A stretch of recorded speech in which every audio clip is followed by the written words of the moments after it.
Curious minds, ये जो interesting लेकिन एलियन लुकिंग क्रीचर यहाँ पर है, ये एक ट्री क्रिकेट है। जी हाँ, पेड़ों पर रहने वाला क्रिकेट, जो आता है जीनस ईकैंथस के अंदर।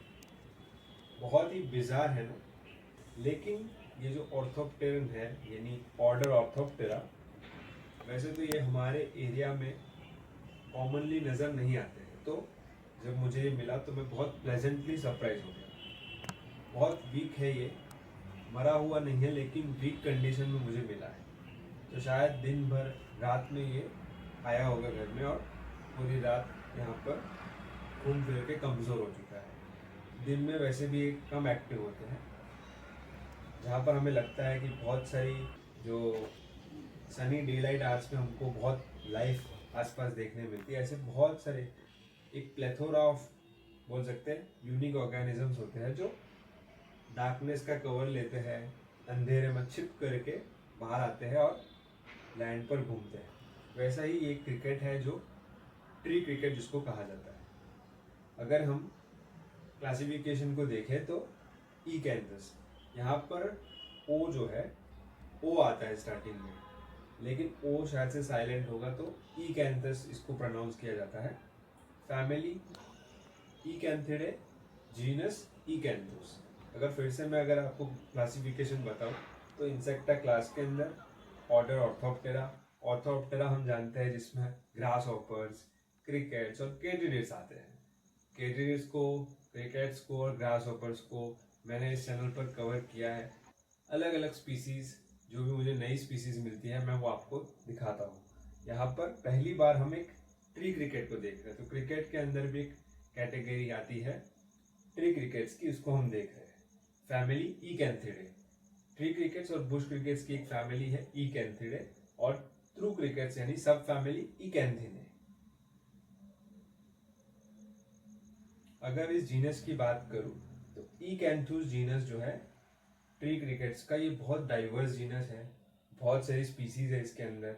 ये आपको मिल जाएंगे पेड़ों पर, श्रब्स में, ओपन फील्ड में, और आप इसको दूसरे क्रिकेट से डिस्टिंग्विश कर सकते हो क्योंकि बहुत स्लेंडर बॉडी है, प्रोग्नाथस हेड है इसका, पेल कलर है बहुत, और इसका जो फोर विंग है वो ट्रांसलूसेंट है। तो ऐसा नहीं है कि इसके पंख नहीं है, पंख है लेकिन नज़र नहीं आते हैं, ऐसा लगता है नहीं है, क्योंकि अगर आप देखें इसके एब्डोमेन के ऊपर फोर विंग है, टेगमिना है जो रेटिकुलेटर स्ट्रक्चर है, फिर हिंड विंग्स भी है उसके नीचे, स्लाइटली उसके नीचे, और फीमेल हो तो ओविपोसिटर जो होता है वो प्रॉक्सिमल पार्ट से कवर्ड होता है। अगर स्पीसीज की बात करूँ तो मोस्ट लाइकली ये ईकैंथुस जीनस की स्पीसीज है। ईकैंथुस इंडिकस हो सकती है या फिर कोई और। साइज की बात करूँ तो 20 मिलीमीटर तक की इसकी कुछ साइज है।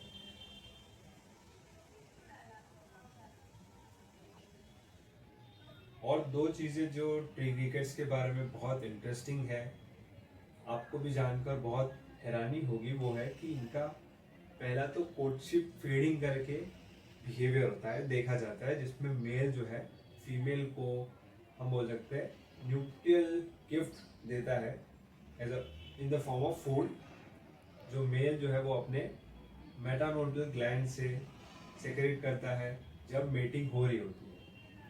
तो इसमें कुछ ऐसा होता है जब मेल फीमेल को सेरेनेट कर रहा होता है, और जब वो फीमेल अट्रैक्ट होकर आती है तो अपने पंखों को ये उठा लेते हैं ताकि वो उनको और एंटाइज कर सके, और फिर टेस्टी थोरेसिक सेक्रेशन से सेक्रेट करते हैं। जो एंथुजियास्टिक फीमेल होती है वो माउंट कर जाती है और इस न्यूट्रिशन ग्लैंड फ्लूइड जिसमें प्रोटीन और पे फीड करती है, और इस प्रकार से मैनूवर कर लेता है मेल की मेटिंग अकम्प्लिश हो सके, और कंटिन्यू सिंगिंग करता है ना, बहुत ही इंटरेस्टिंग। और मेल क्रिकेट सिंगिंग करते हैं, चर्पिंग करते हैं, जिसको स्टर्डुलेशन कहा जाता है रात में। और साथ ही में जो सबसे खास बात होती है ट्री क्रिकेट्स की, ये ट्री क्रिकेट खासतौर पर जो जीनस हम ईकैंथुस स्पीसीज को देख रहे हैं तो इन्हीं को रिस्पॉन्सिबल माना जाता है डॉल्बर्स लॉ। ये लॉ क्या कहता है, एक इक्वेशन है जो टेम्परेचर यानी तापमान को कैलकुलेट करने में मदद करता है। उसमें कितने फ्रिक्वेंटली क्रिकेट चर्प करता है उसका इस्तेमाल किया जाता है। आप भी ट्राई कर सकते हैं, अगर आप इस क्रिकेट को चर्प करते हुए सुने तो आप इसकी चर्पिंग को काउंट कीजिए और 15 सेकेंड तक, अगर हम सेल्सियस की बात करें तो 8 सेकेंड तक देखिए, काउंट कीजिए और उसमें 5 ऐड कर दीजिए, तो तापमान बता देगा आपका कि उस समय बाहर कितना तापमान है या उससे बहुत क्लोज होगा। तो इसीलिए इनको क्रिकेट थर्मोमीटर भी कहा जाता है।